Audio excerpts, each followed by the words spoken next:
नमस्कार। आप सभी का एक बार फिर से स्वागत है हमारे चैनल में। नवरात्रि का यह पावन पर्व माँ दुर्गा के 9 दिव्य स्वरूपों की भक्ति और साधना का पर्व है। प्रत्येक दिन हम माँ के एक अलग रूप की पूजा करते हैं और आज नवरात्रि का 5वां दिन है।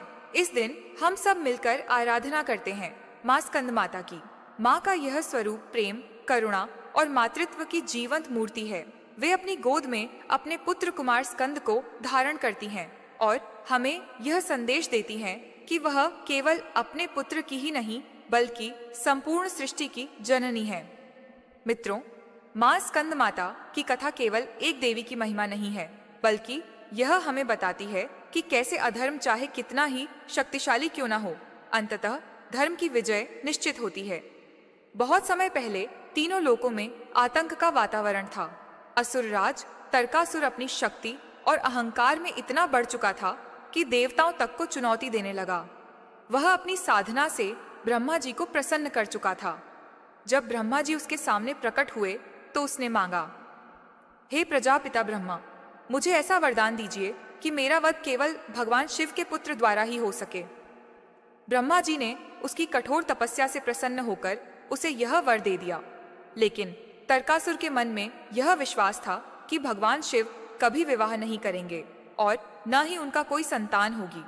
इसीलिए वह निडर होकर दुष्ट कर्मों में लिप्त हो गया।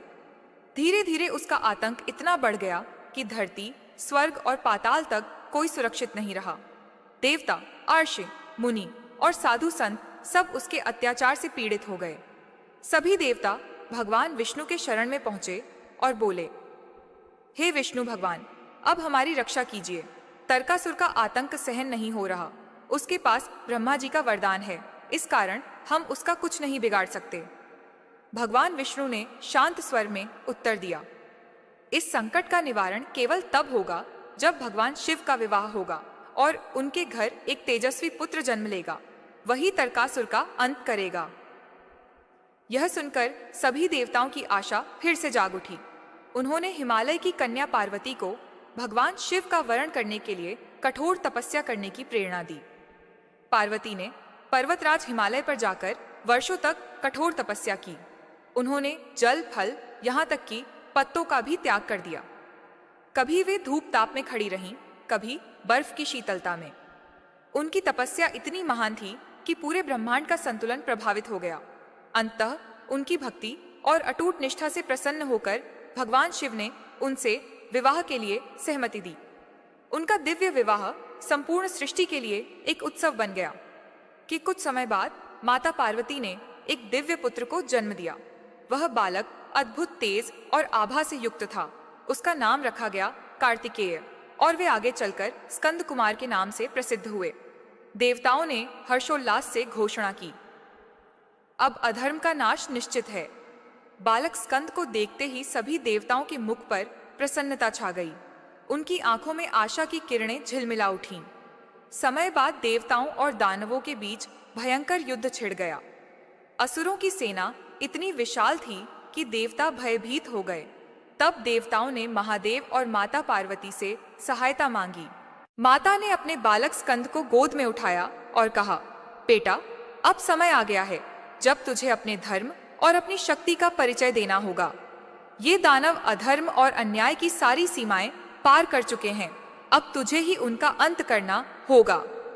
बालक स्कंद ने माता के चरणों में प्रणाम किया और कहा, माँ, आपके आशीर्वाद से ही मैं इस पृथ्वी से अधर्म का अंत करूंगा। उनकी वाणी में बालपन की मधुरता तो थी, पर साथ ही अद्भुत शौर्य और तेज भी झलक रहा था। मैं स्कंद कुमार एक दिव्य सेनापति के रूप में उतरे। उनकी आंखों में अग्नि सी ज्वाला थी, हाथों में शक्ति का शस्त्र और उनके चरणों से भूमि कांप उठी। देवताओं की सेना में जोश का संचार हुआ। उन्होंने सिंह जैसी गर्जना कर दानवों को ललकारा।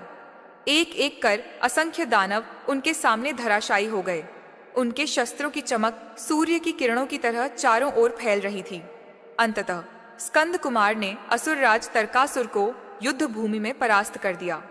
उसके वध के साथ ही तीनों लोकों में शांति स्थापित हुई और देवताओं ने विजय घोष किया। समय से माता पार्वती का यह स्वरूप स्कंद माता कहलाया।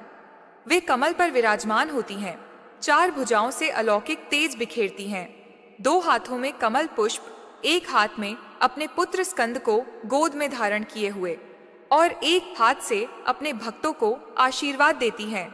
जो भक्त नवरात्रि के 5वें दिन माँ स्कंद माता की आराधना करता है, उसके जीवन में सुख, शांति और ज्ञान का प्रकाश फैलता है। माँ अपने भक्तों को उतना ही स्नेह देती हैं जितना अपने पुत्र स्कंद को देती हैं। मित्रों, माँ स्कंद माता हमें यह सिखाती हैं कि चाहे संकट कितना भी बड़ा क्यों ना हो, जब भक्त सच्चे मन से माँ को पुकारता है तो माँ अवश्य उसकी रक्षा करती हैं। वह हमें बुद्धि, विवेक, वैराग्य और साहस प्रदान करती हैं। तो इस नवरात्रि हम सब मिलकर माँ स्कंद माता का स्मरण करें और कहें, जय माँ स्कंद माता की।